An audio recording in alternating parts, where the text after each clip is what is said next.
was an ordinary night. I had my camera slung over my shoulder when my friend Derek and I decided to visit an old museum in Connecticut. Derek had always been obsessed with strange, creepy things. That night he said something that unsettled me more than usual. "Bro, I need to show you something, but promise me you won't freak out." I laughed and tried to play it cool. "Derek, the only thing that's ever scared me more than ghosts is paying bills."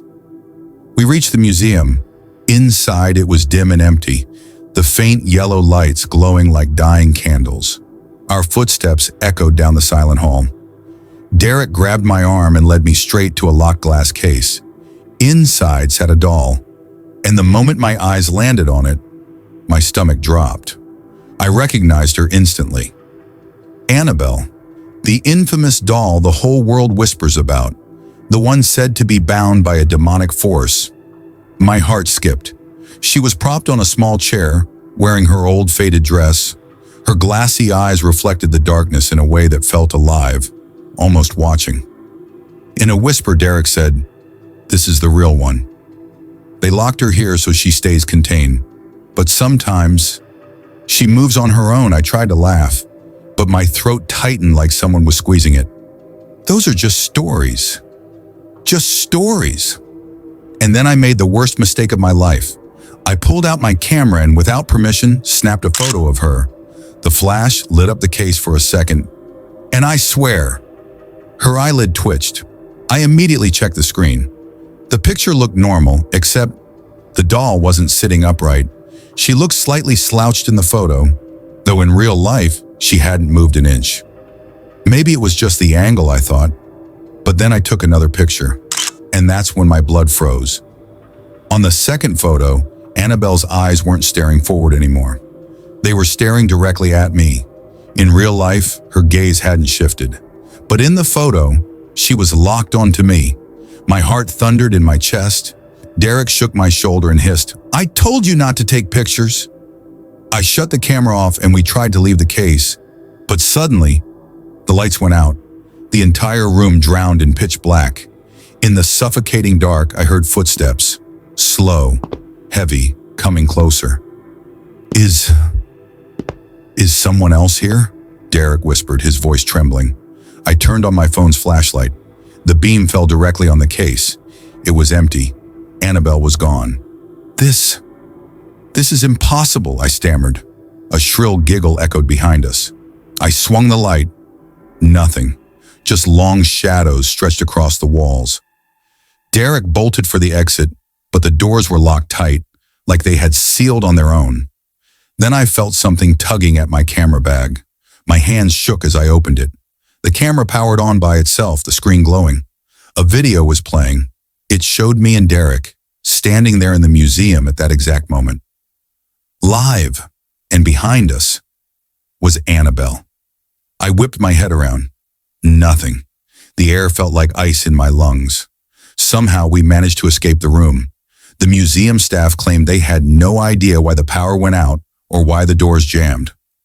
Back at my apartment, I threw the camera on my bed and tried to breathe. But relief didn't last. When I opened the pictures on my laptop, my blood turned cold. The first one looked normal, but in the second photo, Annabelle stood behind me. In the third, she was closer, her hand hovering over my shoulder.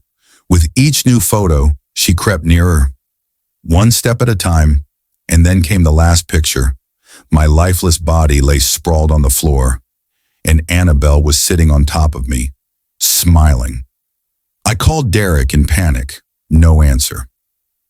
The next day, news broke. Derek had been found dead in his apartment. They listed the cause as a heart attack, but on his wall, scrawled in childlike handwriting, were chilling words. "Play with me." That's when I knew. My turn was next. That night, my bedroom door creaked open and shut over and over. A faint giggle rattled in the corners. With trembling hands, I switched on the camera one last time.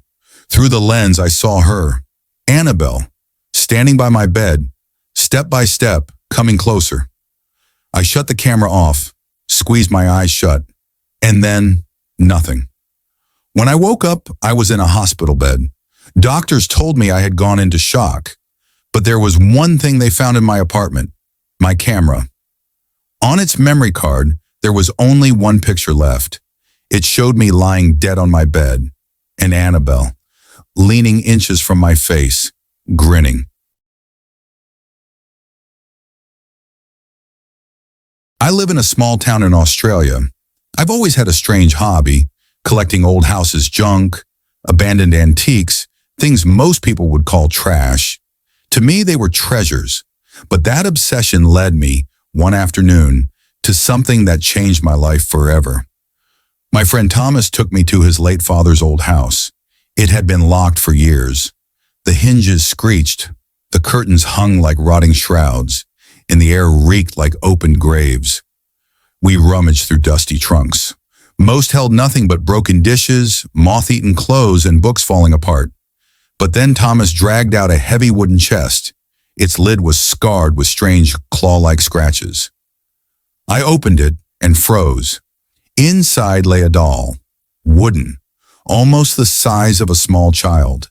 Its hair looked real, human, and its glassy eyes weren't empty like a toy's. They glistened, wet, like real eyes filled with tears.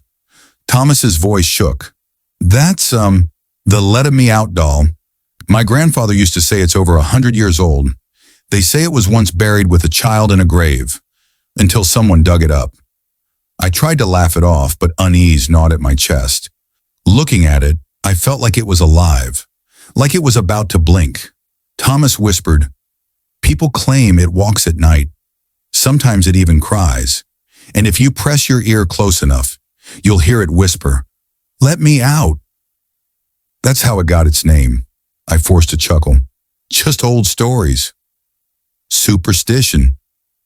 But when I lifted the doll into my arms, a chill like ice water surged through me. My heart felt frostbitten. "Michael, don't keep it," Thomas warned. "It's cursed." But my stubbornness won. I decided to take it home. I thought it would be the rarest piece in my collection. I had no idea that decision would cost me my sleep, my sanity, maybe even my life. At home, I locked the doll in the storeroom. Later that evening, my daughter Emma noticed it. "Papa, look at the big doll. Can I play with it?" she squealed. "No," I said firmly. "It's only for display, not for playing." She pouted, but I knew I had to keep her away from it. That night I locked the storeroom, but as the house grew quiet, I woke to a faint whisper outside my bedroom. "Lee, me, oot." My heart hammered. I crept to the door. The hall was empty. Only the storeroom door rattled, softly creaking as if something inside was pushing against it. I told myself it was just the wind, but sleep never came back to me. The next morning, I opened the storeroom and froze. The doll wasn't where I had placed it. It was sitting upright on a chair, facing the door. "Who moved this?" I asked my wife. "Not me," she replied. Emma giggled. "Papa, she walked there herself." "She talks to me at night," I snapped at her. "Don't say such things, it's just your imagination." But deep down, fear gnawed at me. That night, a nightmare consumed me. I stood in a dark room. From behind a door came knocking, bang, bang, bang. Then the whisper, "Let me out." I opened the door. The doll stood there, but her eyes bled streams of red, her wooden lips moving as though she was alive. I screamed and woke. My room was silent, but on the floor beside my bed, small wet drops glistened like tears. Part 5. The physical effects. The following days grew worse. Plates shattered in the kitchen on their own. Doors slammed violently. And one evening I actually saw it, the doll slowly sliding off a chair to the floor. Emma had become disturbingly close to it. I found her whispering secrets into its ear, stroking its hair. "Emma, what are you doing?" I shouted, pulling her away. She looked at me innocently. "Papa, she told me to let her out. She said she wants to play with us." My hands went cold. I decided enough was enough. I put the doll in my car, planning to dump it in the forest. But the engine refused to start. No matter how many times I turned the key, the car was dead. And then I felt it. The weight, like someone had sat down in the back seat. I turned slowly. The doll sat upright, her wet eyes locked with mine. I swear. Her mouth curved into the faintest smile. One night, Emma vanished. I tore through the house, screaming her name. Panic clawed at my throat. Finally, I heard faint giggling from inside the wardrobe. I yanked the doors open. Emma was sitting inside, the doll cradled in her lap. "Papa," she whispered. "She says if we don't let her out, she'll kill us all." My knees nearly gave out. I dragged Emma away, trembling. But in that moment, I knew this wasn't just wood and cloth. Something else lived inside. Something not human. The next day, I returned the doll to Thomas. I shoved it into his arms. "I don't want it. Keep it. Bury it. Burn it. I don't care. Just get rid of it." He nodded grimly. But the fear in his eyes told me he didn't know what to do either. It's been a year since then. The doll is no longer with me. But at night I still hear it. The whisper, sometimes by my bed, sometimes outside my window. "Let me out." And sometimes in the shadows of my room, I swear I see her standing there, waiting for someone, anyone, to set her free.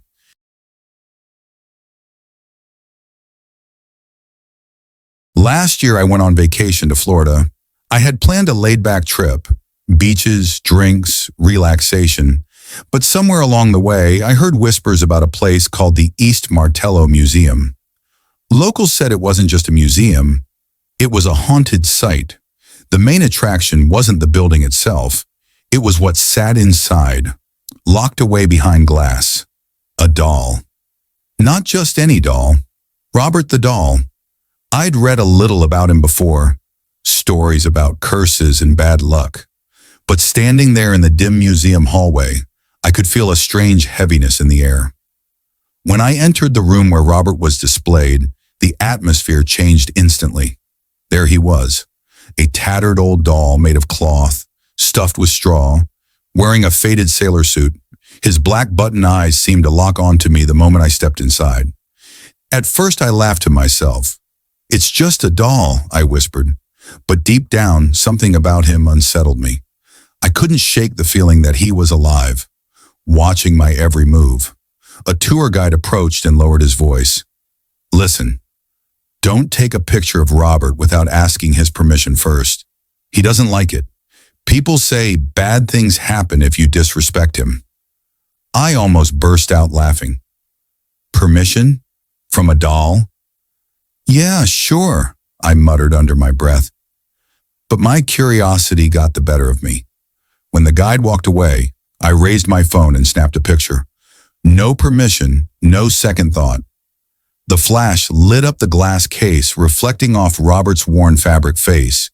For a split second, I swore I saw his stitched mouth twitch. Just slightly, almost like a smirk. My hands trembled, but I brushed it off. "I'm just spooking myself," I whispered. "It's nothing." But it wasn't nothing. That was my first mistake. That evening I checked into my hotel. Everything seemed normal at first. Same room I'd been given earlier, same layout. But as soon as I stepped inside, the air felt wrong, heavy, almost as if someone had been waiting for me. I tossed my bag on the bed and tried to relax. Hours later, I turned off the lights and lay down, scrolling on my phone until I drifted off. Then sometime after midnight, I woke up to the faint sound of laughter. Not from the TV, not from the hall. It came from inside my room. I shot up, heart racing, scanning the darkness. The laugh was soft, childlike, but cruel. It seemed to echo from the corner of the room. I forced myself to believe it was from upstairs. "Thin hotel walls," I muttered, gripping the blanket tighter. But deep down, I knew it didn't sound like it came from above. It sounded like it was right there, in the room with me. The next morning, I checked the photo I had taken. My stomach dropped. In the picture, Robert's eyes weren't looking forward like they had when I took it. They were turned, staring directly at me. That was impossible. I had taken the photo from an angle, standing slightly off to the side. His eyes should have been fixed straight ahead. But no, in the photo they followed me. They locked on me as if Robert had purposely shifted his gaze just for the picture. I deleted the photo immediately, but a cold dread stuck with me. That night, things got worse. I dreamed I was back inside the museum, standing in Robert's room. The glass case was cracked, then shattered from the inside. Robert climbed out slowly, his small cloth legs dragging across the floor.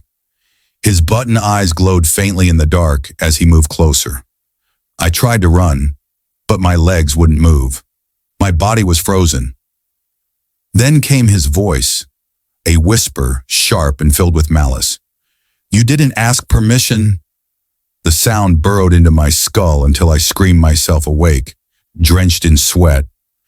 Even after waking, I swore I could still hear his laughter echoing faintly around the room. The following morning, the hotel staff stopped me in the hallway. "Sir, were you moving furniture around last night?"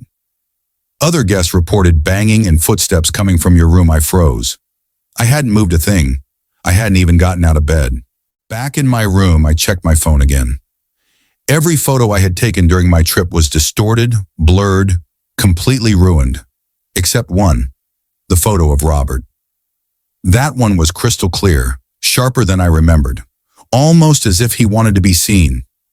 Over the next few days, my health plummeted. I couldn't sleep. I developed a pounding headache that wouldn't go away. I felt watched everywhere I went. Then the accidents began. First, I tripped on the hotel stairs and nearly broke my arm. The next day, the cab I was riding in nearly crashed when the brakes suddenly gave out. The terrified driver turned to me and said, "Man, you've been cursed. That doll. Robert, right? You disrespected him." Hearing it from a stranger made my blood run cold. I couldn't take it anymore. I returned to the East Martello Museum, my heart pounding as I stepped back into Robert's room. His button eyes stared through the glass, unblinking. I swallowed hard and whispered, "I'm sorry. I shouldn't have taken your picture. Please, forgive me." For a long moment, nothing happened. But then, the atmosphere in the room seemed to lighten, just slightly. I left Florida the next day. Since then, most of the bad luck stopped. But one thing never changed. That photo of Robert, the one I deleted, still exists. Somehow it reappeared on my laptop. And at night when the lights are off, I swear the eyes in that photo glimmer faintly. Watching, always watching.